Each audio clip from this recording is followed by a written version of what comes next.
I'm not kidding. Good job. Excuse me. Yeah. Excuse me, darling. There's a guest that I'm sure you'd like to meet.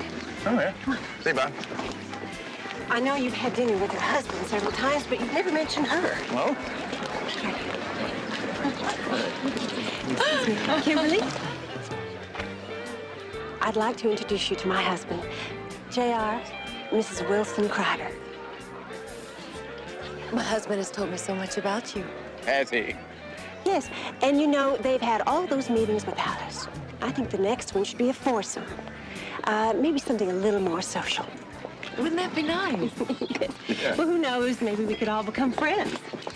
Sweetheart, why don't you show Kimberly around? Oh, sure. I'd love Would to. you? Sure. Oh, thank you. What the hell are you doing here anyhow? Well, I've just heard so much about the famous Ewing barbecue. I just didn't see how I could miss it. Your wife is a very fascinating woman. I didn't picture her like that. What was all that about? It's called setting a stage. Anybody else ready to call it a night? Oh, I've been ready for hours. My arms are about to fall off. You're the only one that's keeping us organized, Kelly. Why don't you come in late tomorrow? Thank you, Mrs. Ewing. Kelly, this is yours. Thank you, Mr. Pierce. Good night. Good night. Excuse me. Go ahead.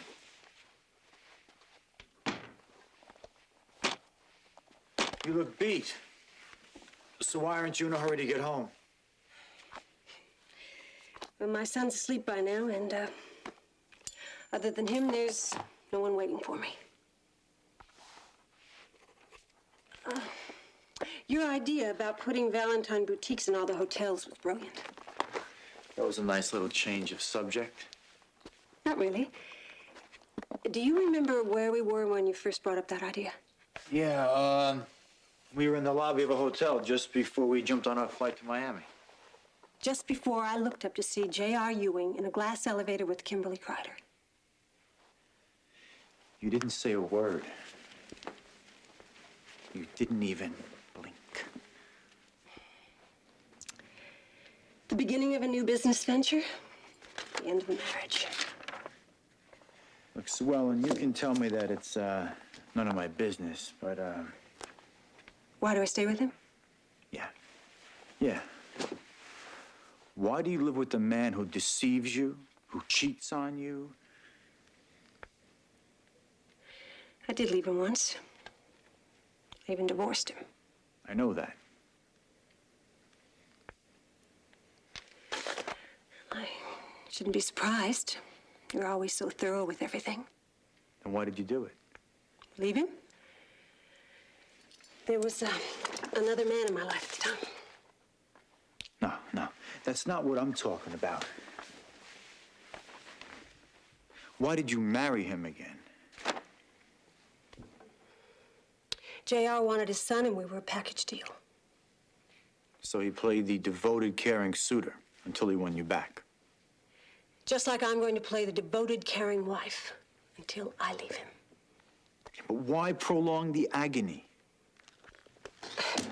His or mine.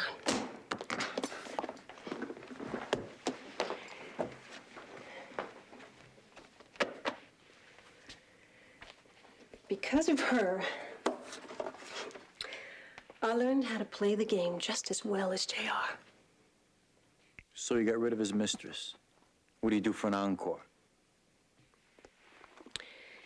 Next time, the price will be even higher than a Mandy Winger or a divorce settlement. What, your son? No, I'm not out to hurt John Ross. Only his father. And I'm going to stay with J.R. until I find out exactly what it is that'll hurt him the most. And I promise you that it will be something even J.R. Ewing will never forget. Well, you haven't forgotten about me, have you? No, I haven't. I think it's time for you to leave, Kimberly. I really do. Oh, well, I haven't finished my drink. Yes, you have, darling. What is it about my being here that makes you so nervous, J.R.? Nervous? No, I'm not nervous. I just think you ought to be getting home. Your husband will be missing you. Well, that's half the fun, isn't it? Being here without Wilson. Just keep smiling, keep walking.